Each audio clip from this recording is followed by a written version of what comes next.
Hey guys, how's it going?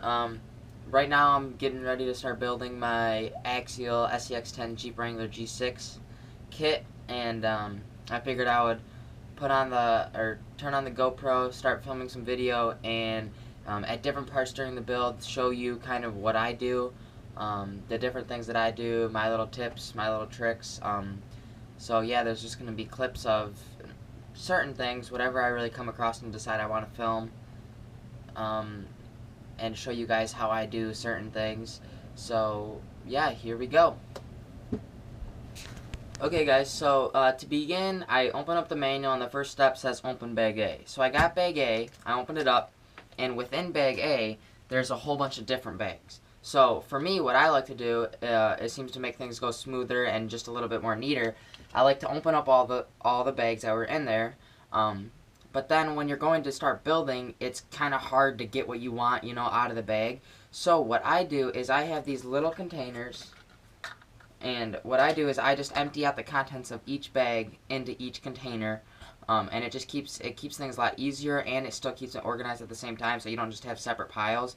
So it keeps each bag in a little container, but it's just easier to work with.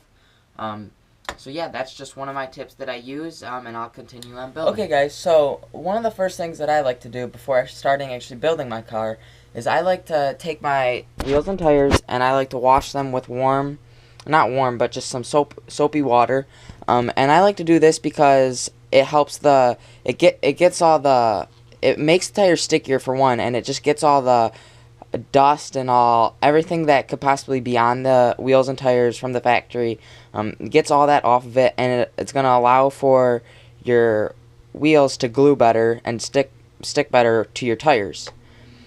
And I like to do this in the first part so that whenever I'm ready to glue on my tires, everything's already dried and it's already pre-washed, so I can just do it when I want to. So I like to get this done and then give it time to dry so that I'm able to glue my tires on whatever I want to.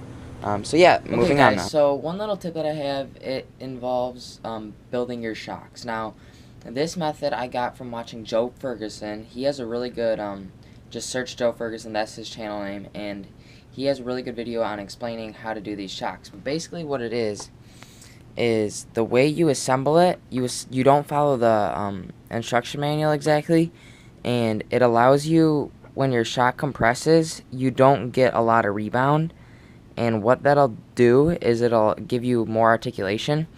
When you normally build your shocks by the instruction booklet, you add these things before you put the oil in and everything, and what it does is it creates a lot of rebound, like this.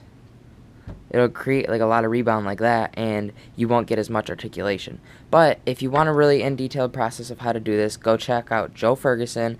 Just look in his channel. He has a video that's dedicated to building these shocks. So, yep, moving on now. Alright, so I'm back with the final segment of this video. The rest of the build went really smoothly.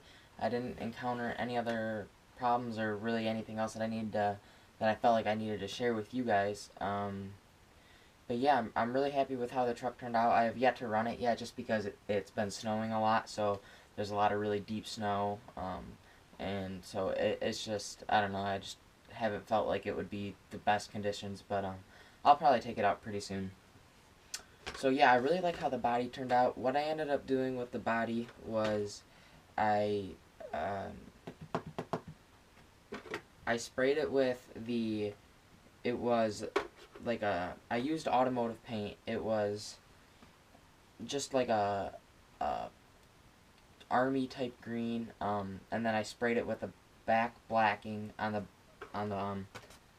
like for the overcoat and on the fender flares. And then what I did is I took a overspray of a clear like flat finish, and it really made the color come out, and I'm pretty happy with how it turned out.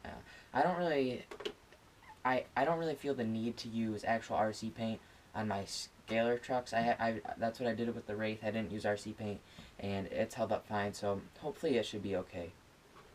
One thing that I did mess up on is I accidentally sprayed the windshield with the overspray, so it has a weird look to it, but it's whatever. I have my Savox servo installed, the Sidewinder SV3 and my Tekin 35 turn. I'm really happy with how all that went together. It seems like it's going to work out fine. I haven't been able to waterproof my servo yet. I have to get some more Plasti Dip. I was able to waterproof my receiver with silicone, and I've had good luck with that. I've done that with a few of my receivers now. And this, the ESC is already waterproof, so that should be good. The shocks went together really smoothly. Besides, I did have, when I did the segment on the shock build, the one that I showed you the example of with the rebound, how it had a lot of rebound, I could not get that shock to build right. I literally built it like 6 times, and I just couldn't get it to build right, so I didn't really know what I was doing wrong. Because the other 3 went together fine, like on the first try, so I ended up just giving up on it. If I notice it, then I'll go back and really try to figure it out. But, you know, for now I'm just going to keep it. But yeah, the truck went together really smoothly. It looks really nice.